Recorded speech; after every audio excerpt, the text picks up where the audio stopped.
Hello there. Okay then. Hey guys, Godzilla here and with NeonGoji. Hey. Today me and NeonGoji are gonna reacting to this Godzilla got brutally executed. Here's how. By Goji Center. Let's see how this Godzilla died to the Kongs. Oh lord.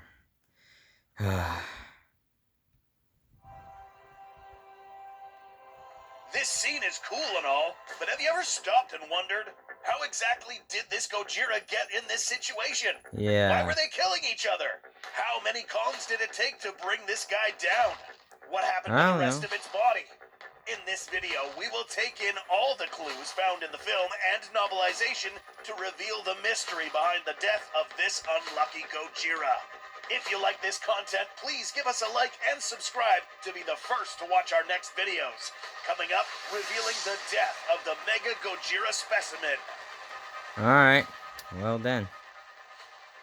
Number 1, Kongs versus Gojiras. Obviously. You Yeah. probably guessed it by now. We are going to quickly cover the most intense war on Earth's history.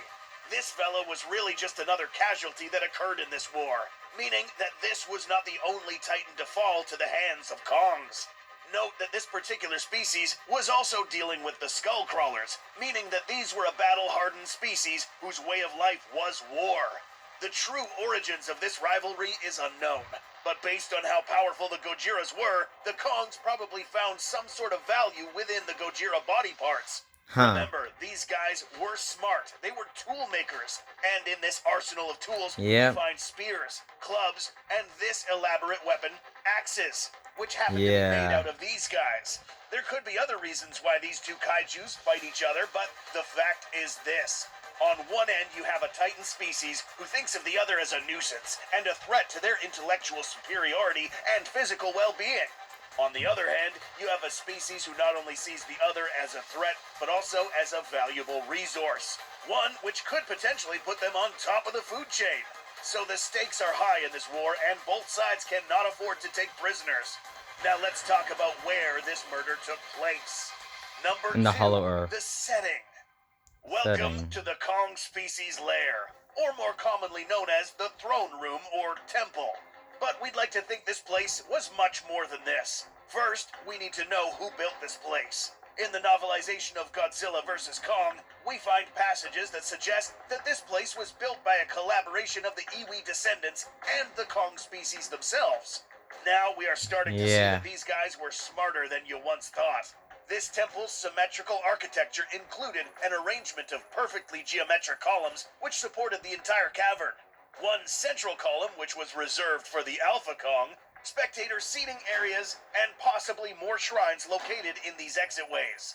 Given Huh. that there are many corpses lying around here, it's clear that the main center of attraction was this area, an arena. Now, why on earth would a lone Gojira come wandering all the way in here? It doesn't make sense for a Gojira or Skullcrawler to invade this place, especially since this is a closed location. The only other way that they would end up here is if they are either lured to come in, or they were captured and then brought to the temple to fight for their lives. Well, Remember that shit. there were many of these Kongs around.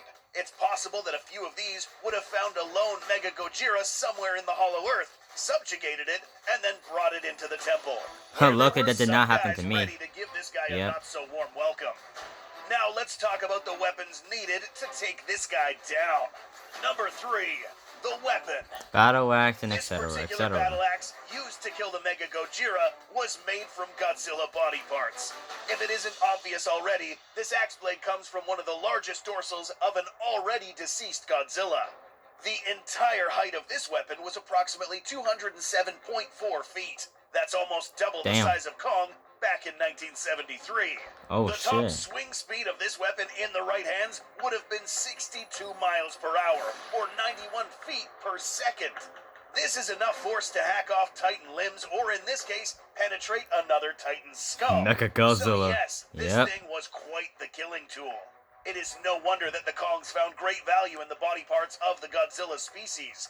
They allowed the Kongs to build these formidable weapons. But this doesn't end here. It's possible that these weapons were exclusively purpose-built for fighting the Godzilla species, meaning that the Kongs really wouldn't use these to fight other Titans. We'll discuss how later. There were a lot of these weapons lying around, which makes it clear that in order to build this arsenal of powerful weapons, the Kongs would have had to bring down multiple Godzillas.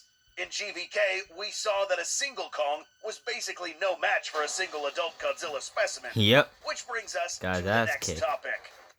Real quick, if you're enjoying this video and you think that we're doing a good job, please make sure you like this video and subscribe to this channel. Make sure to subscribe to this channel, subscribe and turn notifications so you know. Haha! Yep. Hey, Riot, JC, Dante, Kruger. So should Damn. you. Up Yeah, next, subscribe to Ghost number Hunter's channel. 4, Yep. The Assassins. In 2014, Assassin. we saw that a slightly underdeveloped Godzilla can take on more than one opponent simultaneously. In GVK, we saw a Godzilla ragdoll a single Kong specimen. Yep. So how many Kongs does it take to bring down a single Godzilla? Furthermore, how many does it take to take down one of these mega species? If you're lost, take a quick moment to pause Doug. this video and go watch our Godzilla Genus Explained mini documentary, where we explain a few theories on how big these guys could get. Yeah. A Mega Gojira of this size would have required more than one Kong. Its skull alone would be able to clamp down on a single Kong and divorce its head from its body. Damn. Large as this, however, would have provided the Kongs with much needed resources to help them build their arsenal of weaponry.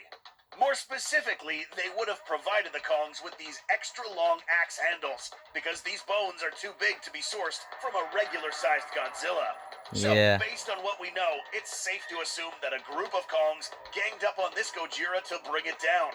But we want to know more. How exactly did this guy get killed? Yeah. Number 5, the execution. Execution of This death. scene shows us exactly where a wound was inflicted. The posterior part of the cranium. The This head. location is close to Ooh. where the brainstem would have been. A traumatic intrusion to this part of the nervous system would immediately shut down all bodily functions in this Gojira specimen, causing paralysis and death at the same time. In other Ooh. words, this was a very well-placed blow. No blow in any other location would have killed this Gojira this fast. But how did a Kong manage to reach the head of this extra tall Gojira? Remember that based on the size of this skull, this guy was probably much, much larger than the Godzilla we know today. Kong Yep. specimens can stand up to 335 feet in height, and this guy was probably way taller than that. We're going Jesus. to discuss 2 ways Damn. the Kongs managed to reach up there. 1. As discussed earlier, taking down this Gojira would have taken a group of Kongs. Based on the angle of how this axe is lodged inside this Goji's skull, we can guess that there were a couple of Kongs distracting the Mega Gojira, while a third Kong climbed on the central pillar and jumped from a higher position, striking Gojira from the side, bringing down the colossal titan in an instant. 2. Yep. This method might even change the whole reason why this Gojira died. Keep in mind that we are in a temple. A temple is defined as a place of worship, veneration, respect, and in some cases, a place where victims are killed in honor of other deities. What does this Well have to do with then. anything? Well, shit. Given that this Gojira was most likely captured by many Kongs, these individuals would have probably held down this Gojira, waiting for the Ooh. Alpha Kong to raise its axe, Yep. or in this case, a ceremonial weapon, and execute this Gojira, landing a blow on top of its head. That's right, if this Gojira was subdued in this manner, this method of execution was not for sport or for entertainment. This, Aw, ladies and gentlemen, was a sacrifice. Knowing this, it's possible that the rest of these creatures that were brought in here were captured to suffer the same fate. As outlandish as this may sound, there could be some truth to this concept. It's stated in the novelization of GVK that the Kongs and the Iwis were one tribe, a society that coexisted and communicated with each other. The Iwi would have taught the Kongs many things, including abstract concepts such as war and religion. Huh. There is one Makes important sense. last thing left to discuss. Why couldn't this Gojira defend itself? Yeah. Number 6, Why? the aftermath. Apart from the fact that this guy was being held by many Kongs, there's a chance that this particular specimen of Mega Gojiras were not capable of expelling an atomic ray like its cousins, the Godzillas. If it did, then this place would have been completely destroyed. No Godzilla with atomic breath would let themselves be brought inside for execution without a fight. The Yeah. fact that there are no signs of destruction left here leads us to believe that this particular Gojira mega species did not possess atomic ray capabilities. This cost it its life. Fast forward many hundreds of thousands of years, this axe was still lodged in its skull. What happened? Where's the rest of its body? Chances are that the Yeah. Kongs took the rest of it and used it either for food or tools. But this doesn't explain why this axe was just left here after many years. This is yet Yeah. another mystery, but what we do know is that this door was left closed, and nobody ever opened it again until Kong pulled up.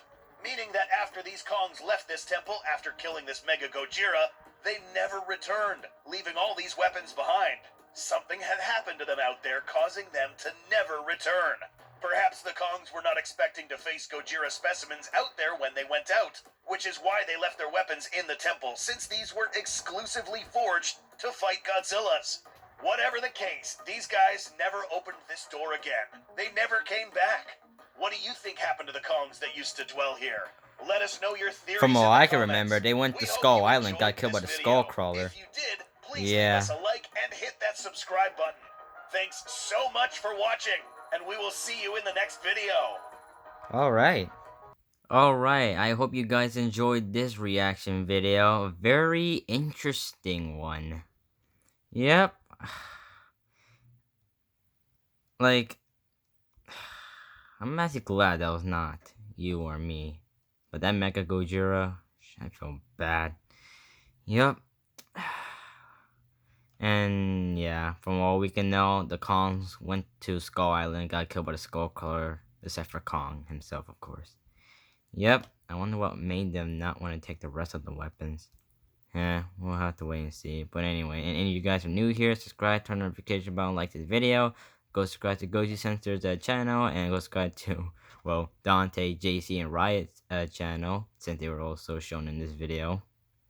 Yep. And yeah, we'll see you guys later.